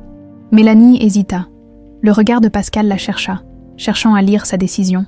Mais elle savait que si elle reculait maintenant, elle ne connaîtrait jamais toute la vérité. Elle tendit la main et attrapa le dossier. Mais au moment où ses doigts le touchèrent, Louis leva de nouveau son arme. « Je t'avais prévenu. » Avant qu'il ne puisse agir, Pascal bondit, un coup retentit. Le bruit assourdissant du tir résonna dans la cabine exiguë. Mélanie cria, reculant instinctivement. Pascal et Louis luttaient. Le revolver tomba au sol dans un fracas métallique. Pascal plaqua Louis contre la paroi du yacht, le maintenant fermement. « C'est terminé, Louis !» rugit-il. Louis, haletant, se débattait faiblement. « Vous ne savez pas ce que vous faites. Vous croyez que ça s'arrête avec moi ?» Mélanie ramassa précipitamment le dossier tombé à ses pieds. Elle ouvrit les premières pages, son cœur battant à tout rompre. Ce qu'elle vit la pétrifia. Des noms, des signatures, des personnalités politiques, des hommes d'affaires influents, tous liés par des contrats signés à bord de ce yacht, et, au bas d'un document, la signature de son père. Mais ce n'était pas ce qui la choqua le plus. Sur une autre page, une photo en noir et blanc, son père et Louis Bertrand, souriant, aux côtés d'hommes qu'elle reconnaissait pour les avoir vus dans des journaux financiers, sous la photo, Une légende écrite à la main, le début d'un empire. Mélanie sentit ses jambes flancher. « Non », murmura-t-elle. Pascal se retourna vers elle, remarquant son expression bouleversée. « Qu'y a-t-il » Mélanie leva les yeux vers lui, ses mains tremblantes tenant la photo. « Mon père, il n'était pas l'homme que je croyais. » Louis éclata de rire, amer. « Je vous l'avais dit, il voulait sortir, mais il était déjà trop impliqué. Ce que vous tenez là est bien plus dangereux que vous ne le croyez. » Mélanie se redressa, les larmes aux yeux. « Je découvrirai toute la vérité, quoi qu'il en coûte. » Louis cessa de sourire. « Alors soyez prête, parce que votre père n'a pas seulement trahi ses partenaires, il a trahi sa propre fille. » Mélanie serra les dents. La douleur était intense, mais la détermination brûlait en elle. Ce dossier détenait la clé de secrets encore plus sombre que tout ce qu'elle avait imaginé. La quête de justice n'était pas terminée. Elle ne faisait que commencer. Le vent du port soufflait fort, faisant claquer les drapeaux sur les mâts des yachts amarrés dans la cabine du bateau. Un silence pesant régnait. Mélanie, toujours figée, contemplait la photo en noir et blanc. Le sourire de son père sur l'image lui paraissait désormais étranger. À ses côtés, Louis Bertrand observait la scène, le visage fermé mais les yeux brillants d'une lueur que Mélanie avait du mal à interpréter. Pascal rompit enfin le silence. « Mélanie, écoute. »« Non, » coupa-t-elle d'une voix tremblante. « Regarde cette photo, Pascal. Regarde bien, mon père. Il faisait partie de ce réseau. Il y croyait. » Elle secoua la tête, des larmes silencieuses roulant sur ses joues. « Je croyais que tout cela n'était qu'un complot contre lui, une manipulation orchestrée par Bernadette et Louis. Mais s'il était vraiment impliqué. » Louis eut un léger sourire. Alexandre Dubois était un visionnaire. Il savait comment le monde fonctionnait, mais il n'a pas eu le courage d'aller jusqu'au bout. Il a voulu tout arrêter quand il a compris ce que cela impliquait. « Tu veux dire des crimes ?» demanda Pascal, le regard noir. « Des décisions difficiles, des alliances douteuses, rien d'illégal, mais tout reposait sur des équilibres précaires. Alexandre a eu peur, il a parlé de tout révéler. Mélanie serra la photo contre elle. C'est pour ça qu'il est mort. » Louis baissa les yeux. « Je n'ai jamais voulu sa mort. Mais Bernadette, elle ne pouvait pas le laisser tout détruire. » La tension dans la pièce monta encore d'un cran. Pascal s'approcha de Mélanie, posant une main réconfortante sur son épaule. « Peu importe ce que ton père a fait ou n'a pas fait, nous devons tout révéler. » Mélanie releva les yeux vers lui, déterminée malgré la douleur. « Oui, la vérité, toute la vérité. » Mais Louis éclata de rire. Un rire amer et désabusé. « Vous croyez vraiment que vous pouvez tout révéler? Que la police s'en occupera et que tout rentrera dans l'ordre? Vous êtes naïf. Les hommes sur cette photo contrôlent la moitié de Paris. Si vous exposez leurs secrets, vous ne serez jamais en sécurité. » « Alors que proposes-tu » siffla Pascal. Louis s'approcha lentement, les mains levées, tentant de paraître conciliant. « Faites ce que votre père aurait voulu. Reprenez sa place. Utilisez ces informations. Protégez-vous. Personne ne vous fera de mal si vous jouez le jeu. » Mélanie se redressa, son regard plus froid que jamais. « Je ne suis pas comme vous. Je ne suis pas comme mon père. Peut-être le crois-tu, mais une fois que tu auras vu ce que ces hommes sont prêts à faire, tu comprendras. » Elle lui tourna le dos, se dirigeant vers la sortie du yacht, le dossier bien serré sous le bras. « Allons-y, Pascal. Nous avons des révélations à faire. » Louis ne tenta pas de les retenir. « Souvenez-vous de mes mots. La vérité est une arme, et elle pourrait bien vous détruire. » Mélanie ne répondit pas. À l'extérieur, l'air frais du port fouettait son visage. Elle inspira profondément, essayant de calmer les battements frénétiques de son cœur. « Oh, tu es sûre ?» demanda Pascal, son regard inquiet scrutant le sien. « Je n'ai jamais été aussi sûre. » Ils montèrent dans la voiture. Mélanie fixait le dossier sur ses genoux, comme si elle tenait une bombe prête à exploser. « Direction le cabinet de Maître Delaroche, » dit-elle. « Il saura quoi faire ?» La route jusqu'au centre de Paris se fit en silence. Pascal jetait de temps à autre des regards vers Mélanie. Il savait que la jeune femme était à bout, mais il admirait sa force. Peu de gens auraient eu le courage de faire ce qu'elle s'apprêtait à faire. Lorsqu'ils arrivèrent, Maître Delaroche les attendait, visiblement nerveux. « J'ai entendu parler de l'arrestation de Bernadette, » dit-il en les faisant entrer dans son bureau. « Mais j'ai aussi entendu des rumeurs. »« Nous avons plus que des rumeurs, » l'interrompit Mélanie en posant le dossier sur la table. Delaroche ouvrit lentement le dossier. Plus il lisait, plus son visage se fermait. Mon Dieu, murmura-t-il. Qu'en pensez-vous? Demanda Pascal. Delaroche leva les yeux vers eux, son regard sombre. Si ce dossier sort au grand jour, ce ne sera pas simplement un scandale financier, ce sera une guerre. Les hommes mentionnés ici ne reculeront devant rien pour protéger leurs secrets. Je m'en fiche, répliqua Mélanie.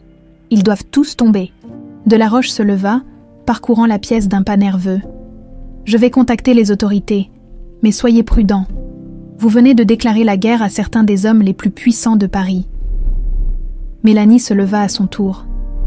Ils ont pris mon père. Ils ont essayé de m'effacer. Je refuse de les laisser gagner. Pascal la suivit, posant doucement une main sur son épaule. Nous sommes ensemble dans cette bataille. Mélanie hocha la tête. Elle savait que le chemin serait dangereux, mais la vérité était enfin entre ses mains. Et cette fois, elle ne laisserait personne l'en priver. Le ciel de Paris était sombre. Chargé de nuages lourds annonçant une pluie imminente, Mélanie observait la ville depuis la baie vitrée du cabinet de maître Delaroche. Ses doigts glissaient nerveusement sur la couverture du dossier, désormais usé par tant de manipulations. Ce dossier renfermait les secrets les plus sombres de son père et des hommes puissants qui régnaient sur Paris. Chaque page portait le poids de trahison, d'ambitions dévorantes et de décisions impitoyables. « Ils savent », murmura Pascal en entrant dans la pièce. Mélanie tourna la tête vers lui, ses traits tirés par la fatigue, mais son regard toujours habité par une détermination inébranlable. « Comment le sais-tu ?»« Regarde ça !» Pascal déposa son téléphone sur la table. Un message s'affichait à l'écran. « Vous ne savez pas dans quoi vous vous embarquez. Reposez ce qui ne vous appartient pas. » Mélanie serra les dents. « Ils essaient encore de nous faire peur. Cette fois, je crois qu'ils sont prêts à tout, » répondit Pascal. Louis avait raison sur un point. Ces hommes ne laisseront pas leurs secrets se dévoiler sans réagir. À cet instant, Maître Delaroche entra dans la pièce, un air grave sur le visage. « J'ai contacté un journaliste d'investigation de confiance. Il veut vous rencontrer immédiatement. Il travaille pour un grand média. Si nous voulons rendre ces informations publiques, c'est notre meilleure chance. Alors allons-y, » dit Mélanie sans hésitation. « Attendez, » prévint Delaroche. « Ce ne sera pas sans risque. Une fois ces documents rendus publics, il n'y aura plus de retour en arrière. Vous serez exposé. » Mélanie releva le menton. « Ils ont volé la vie de mon père. Ils ont tenté de me réduire au silence. Je refuse de me cacher. » Pascal esquissa un léger sourire. « Alors finissons ce que nous avons commencé. » Ils quittèrent le cabinet de Delaroche sous une pluie fine. La ville semblait retenir son souffle. Le trajet jusqu'au lieu de rendez-vous se fit dans un silence pesant, chaque seconde augmentant la tension. Le café où le journaliste les attendait était discret, situé dans une ruelle peu fréquentée. À leur arrivée, un homme d'une quarantaine d'années se leva pour les accueillir. Ses lunettes rectangulaires et son carnet de notes en main trahissaient son métier. « Je suis Marc Thibault », se présenta-t-il. « J'ai entendu dire que vous aviez une histoire explosive. »« Ce n'est pas une histoire », répondit Mélanie en posant le dossier sur la table. « C'est la vérité. » Marc ouvrit le dossier. Ses yeux s'élargirent à mesure qu'il parcourait les documents. « Mon Dieu, vous vous rendez compte de ce que cela implique ?»« Oui, » répondit Mélanie, la voix ferme. « C'est pour ça qu'on vous le donne. » Marc leva les yeux vers elle, son expression se durcissant. « Si je publie ça, il y aura des répercussions. Vous devez vous préparer. »« Nous sommes prêts, » affirma Pascal. Soudain, un bruit sourd retentit. Une voiture noire s'arrêta brusquement devant le café. 3 hommes en costume en sortirent, leur allure déterminée. « Ils sont là, » murmura Pascal. Mélanie sentit une sueur froide lui parcourir la nuque. Les hommes entrèrent dans le café, leurs regards sombres se posant immédiatement sur eux. « Mademoiselle Dubois, » dit l'un d'eux d'une voix glaciale. « Vous devez nous suivre. » Marc se leva brusquement. « Vous ne pouvez pas faire ça. Elle est sous ma protection. »« Cela ne vous concerne pas, » répliqua sèchement l'homme. Pascal se plaça devant Mélanie.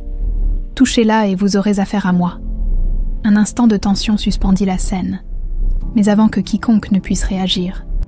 Une autre voix résonna à l'entrée du café. « C'est terminé. » Tous se retournèrent.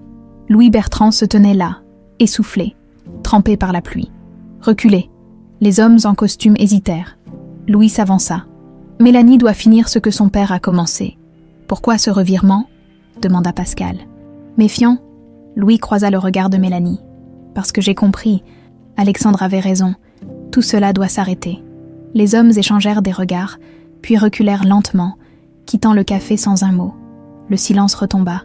Mélanie se tourna vers Louis. « Pourquoi nous aider maintenant ? Parce que je ne veux plus fuir. Moi aussi. Je veux que la vérité éclate. » Mélanie se tourna vers Marc. « Alors, faites-le. Publiez tout. » Marc hocha la tête. « Ce sera dans la une de tous les journaux demain matin. » Mélanie sentit un poids se lever de ses épaules. C'était terminé. Pascal posa une main sur son épaule. « Tu l'as fait ?» Elle ferma les yeux un instant. La pluie tombait encore dehors, mais dans son cœur, un rayon de soleil perçait enfin. Demain, la vérité appartiendrait au monde. L'aube naissait lentement sur Paris, enveloppant la ville d'une lumière pâle et dorée. Les rues, encore humides de la pluie nocturne, reflétèrent les premières lueurs du jour. Le silence matinal était rompu par le bruissement des journaux fraîchement distribués. Sur chacune, un titre en lettres noires imposantes. Le réseau des puissants, la vérité dévoilée par Mélanie Dubois. Mélanie était assise sur le rebord de la fenêtre de l'appartement de Pascal. Entre ses mains, le journal du jour, elle relisait le titre encore et encore, peinant à croire que cette histoire, sa propre histoire, était enfin exposée aux yeux du monde. Chaque page racontait la vérité sur les manipulations, les trahisons et le réseau d'influence qui avait régné sur Paris pendant des années. Les révélations étaient accablantes. Des noms de politiciens, de chefs d'entreprise, tous impliqués dans des accords douteux, signés à bord du yacht où elle avait découvert la véritable face cachée de son père. Son cœur se serra en pensant à lui, Alexandre Dubois, un homme qu'elle avait idolâtré, mais qu'elle découvrait maintenant sous un nouveau jour, plus complexe, plus humain, mais aussi plus faillible. Pascal entra dans la pièce avec 2 tasses de café. Son regard se posa sur Mélanie, qui n'avait pas bougé. « Ça fait bizarre, hein ?» demanda-t-il en lui tendant une tasse. « Bizarre est un faible mot ?» répondit-elle en esquissant un léger sourire. « J'ai l'impression de vivre un rêve, ou plutôt un cauchemar dont je viens tout juste de me réveiller. » Pascal s'assit en face d'elle, son regard se perdant un instant dans la vue sur la ville. « C'est fini maintenant, tout le monde sait. Est-ce vraiment fini ?» Mélanie leva les yeux vers lui, le regard assombri. Ces gens, ils ne vont pas disparaître si facilement. Ils ont du pouvoir. Ils trouveront un moyen de s'en sortir. Pascal hocha lentement la tête. Peut-être, mais la vérité est dehors. Et c'est un pouvoir qu'ils ne pourront plus reprendre. À cet instant, le téléphone de Pascal vibra. Il le consulta et son visage se ferma. C'est Marc Thibault, le journaliste. Oui, il veut nous rencontrer. Il dit que c'est urgent. Le cœur de Mélanie accéléra. Allons-y. Quelques heures plus tard, ils se retrouvèrent dans le même café discret où tout avait commencé. Marc Thibault les attendait déjà, l'air visiblement préoccupé. Lorsqu'il les aperçut, il se leva et les salua rapidement. « Mélanie, Pascal, asseyez-vous, il faut que je vous montre quelque chose. » Il déposa une tablette sur la table et lança une vidéo. L'image tremblante montrait Louis Bertrand, assis dans un bureau luxueux, entouré d'hommes en costume. « C'est quoi ça ?» demanda Pascal. « Regardez jusqu'au bout !» répondit Marc d'une voix grave. Dans la vidéo, Louis prenait la parole. « Mesdames et messieurs, ce que vous avez vu dans les journaux n'est qu'une partie de la vérité. Alexandre Dubois était un homme complexe. Ce réseau d'influence, il en était le fondateur. Mais sa fille, Mélanie Dubois, est désormais celle qui détient le pouvoir. Elle possède les documents, elle connaît les noms. Mélanie sentit un frisson glacé lui parcourir l'échine. « Pourquoi il dit ça ?» murmura-t-elle. La vidéo se poursuivit. « Si quelque chose devait m'arriver, sachez que la seule responsable sera Mélanie Dubois. » Un silence pesant tomba sur la table. « Qu'est-ce que ça signifie ?» demanda Pascal, les sourcils froncés. Marc croisa les bras. Louis Bertrand a été retrouvé mort ce matin. Mélanie sentit son souffle se couper. « Quoi ? Une overdose ?» Apparemment, mais avec cette vidéo, ils essaient de me faire porter le chapeau, comprit Mélanie, se levant brusquement. Ils veulent me faire passer pour celle qui tire les ficelles. Pascal se leva à son tour. C'est leur dernier coup.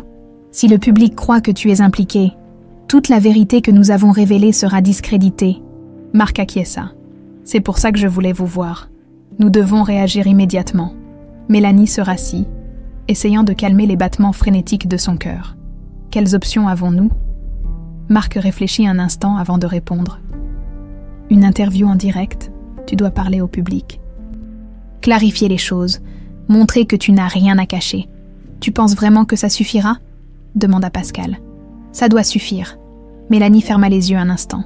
La fatigue, le poids des révélations, tout pesait sur ses épaules. Mais elle savait que fuir n'était pas une option. Très bien, dit-elle en ouvrant les yeux. Faisons-le. Quelques heures plus tard, Mélanie se retrouva dans un studio de télévision. Les lumières aveuglantes, les caméras braquées sur elle. Tout semblait irréel. Le présentateur lui adressa un sourire encourageant, avant de se tourner vers la caméra. Bonsoir à tous. Ce soir, nous recevons Mélanie Dubois. Au cœur de l'affaire qui secoue Paris, Mélanie inspira profondément. Bonsoir, mademoiselle Dubois. Le public veut savoir. Êtes-vous la nouvelle tête de ce réseau ? Un silence tendu s'installa. Mélanie savait que chaque mot compterait. Non, je ne suis pas la tête de ce réseau. Je suis la fille d'un homme qui a fait des erreurs. Un homme qui a cru pouvoir jouer avec le pouvoir sans en payer le prix. Mais je refuse de suivre ses traces. Elle marqua une pause, regardant droit dans la caméra. La vérité que nous avons révélée appartient désormais à tous. Ils ne pourront plus la cacher. Peu importe ce qu'ils font, peu importe ce qu'ils disent. Dans la salle de contrôle, Pascal regardait la retransmission. Il sourit en voyant la détermination dans les yeux de Mélanie. « Tu l'as fait », murmura-t-il. Lorsque l'émission se termina, les lignes téléphoniques explosèrent. La vérité avait été rétablie. Cette fois, pour de bon, à la sortie du studio, Mélanie aperçut Pascal. Il l'attendait, les bras croisés, un sourire sincère sur les lèvres. « Prête pour une nouvelle vie ?» demanda-t-il.